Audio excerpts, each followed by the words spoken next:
जरांगे नावाचा एवढा प्रगाढ पंडित, एवढं ज्ञान असणारा माणूस, उद्योगपती काय, मनोज जरांगेची आजच्या घडीला पाकिस्तानमध्ये खूप आवश्यकता आहे की जिथं इम्रान खानच्या बाबतीमध्ये ज्या बातम्या येत आहेत, किती ज्ञानवान माणूस आहे तो. आरक्षणाचा बट्ट्याबोळ केल्यानंतर महाराष्ट्रामध्ये समाजामध्ये दुही निर्माण केल्यानंतर आज SCBCचा कट ऑफ जास्त आहे का OBCचा कट ऑफ जास्त आहे, याच्यावरती मराठा समाजातल्या विचारवंतांनी, प्रशासकीय अधिकाऱ्यांनी पुढे यावं.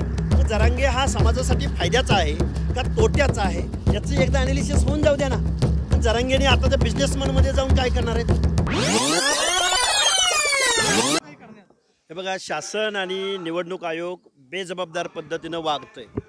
सुप्रीम कोर्टाचं जजमेंट असताना अशा पद्धतीचं एक्झर्शन किंवा जिथं STच्या लोकसंख्येच्या प्रमाणात रिझर्वेशन वाढतं तिथं OBCचं काय याचं मार्गदर्शन जरी निवडणूक आयोगानं सुप्रीम कोर्टाकडं एका सूचनेद्वारे मागितलं असतं तर सुप्रीम कोर्टानं त्यावरती काहीतरी सांगितलं असतं.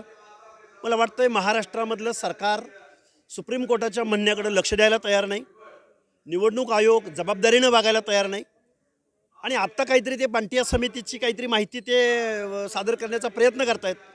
महाराष्ट्रातल्या तमाम OBC विजयंती बांधवांचा बांटिया समितीनं जी काही माहिती संकलित केलेली आहे, जुजबी, कुठलीही ट्रिपल टेस्ट न घेता, कुठलाही व्यापक सर्वे न करता बांटिया समितीनं जी आकडेवारी दाखवलेली आहे त्या आकडेवारीला OBCचा विरोध असेल आणि OBCचं आरक्षण कुठल्याही परिस्थितीमध्ये कमी झालेलं OBCना चालणार नाही.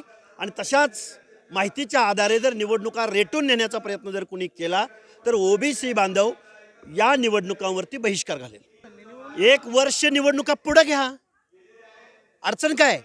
गेली 6-7 वर्ष तुम्ही निवडणुका घेत नाही आहात. महाराष्ट्रामधल्या लोकल बॉडीज प्रशासनाच्या माध्यमातून म्हणजे डायरेक्ट इनडायरेक्ट सरकारच्या माध्यमातून चालवल्या जात आहेत ना. मग अजून 1 वर्ष निवडणुका पुढे ढकला, पण OBCचं आरक्षण तसुबरीही कमी करू नका.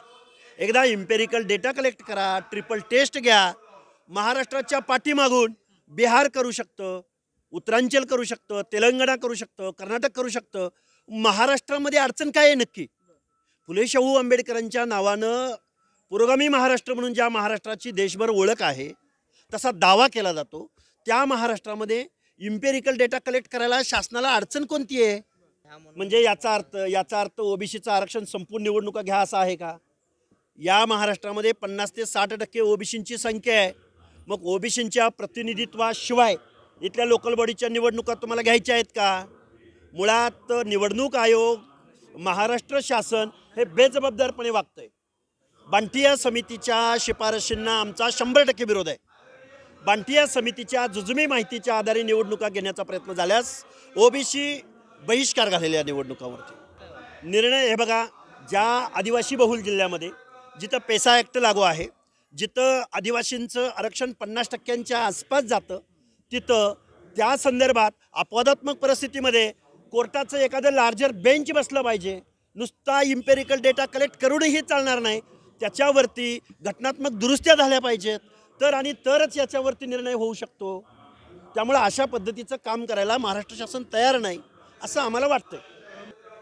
हे बघा, जरांगे नावाचा एवढा प्रगाढ पंडित, एवढं ज्ञान असणारा माणूस, उद्योगपती काय, मनोज जरांगेची आजच्या घडीला पाकिस्तानमध्ये खूप आवश्यकता आहे की तिथं इम्रान खानच्या बाबतीमध्ये ज्या बातम्या येत आहेत, किती ज्ञानवान माणूस आहे तो. आरक्षणाचा बट्ट्याबोळ केल्यानंतर महाराष्ट्रामध्ये समाजामध्ये दुही निर्माण केल्यानंतर आज SCBCचा कट ऑफ जास्त आहे का OBCचा कट ऑफ जास्त आहे, याच्यावरती मराठा समाजातल्या विचारवंतांनी, प्रशासकीय अधिकाऱ्यांनी पुढे यावं. मग जरांगे हा समाजासाठी फायद्याचा आहे का तोट्याचा आहे याचं एकदा ॲनालिसिस होऊन जाऊ द्या ना. आणि जरांगेने आता त्या बिझनेसमॅनमध्ये जाऊन काय करणार आहेत? खूप मोठा ज्ञानवान माणूस आहे, यांची कुठंतरी आंतरराष्ट्रीय युनोबिनोमध्ये कुठंतरी नेमणूक करावी. आम्ही महाराष्ट्र शासनाला तशी विनंती करू. हे बघा, उद्योजकांनी उद्योग करावा. उद्योगाला कुठं जातपात असत नाही, कस्टमर हा ओव्हरऑल असतो. त्यामुळे उद्योजकांनी काय करावं? पायावर धोंडा मारून घ्यावा का उद्योग वाढवावा का उद्योग मागं लावून घ्यावा, हा उद्योजकांचा प्रश्न आहे.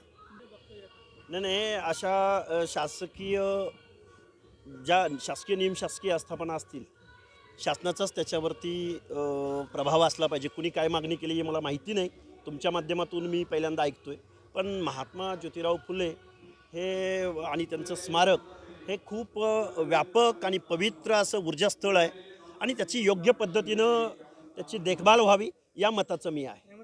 नाही नाही, काय काय हे बघा, त्यांची मागणी काय आहे हे मला माहिती नाही, पण माझं म्हणणं असं आहे की हे ऊर्जास्थळ आहे, हे पवित्र स्थळ आहे आणि याची देखभाल ही अतिशय पवित्र पद्धतीने व्हावी या मताचं मी आहे.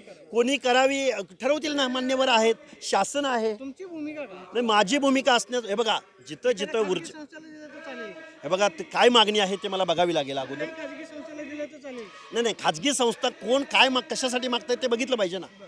त्यांचा हेतू शुद्ध असेल तर त्याला आपण कसा विरोध करायचा. त्यामुळं काय मागणी आहे हे मला माहिती नाही.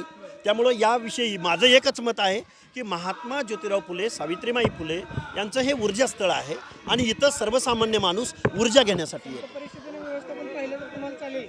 नाही, व्यवस्थापन जर चांगल्या पद्धतीनं होणार असेल तर हरकत असायचं कारण नाही, पण शासन आणि इथं काय आहे ते बघितलं पाहिजे अगोदर, त्याच्यावर मत व्यक्त करणं चुकीचं आहे.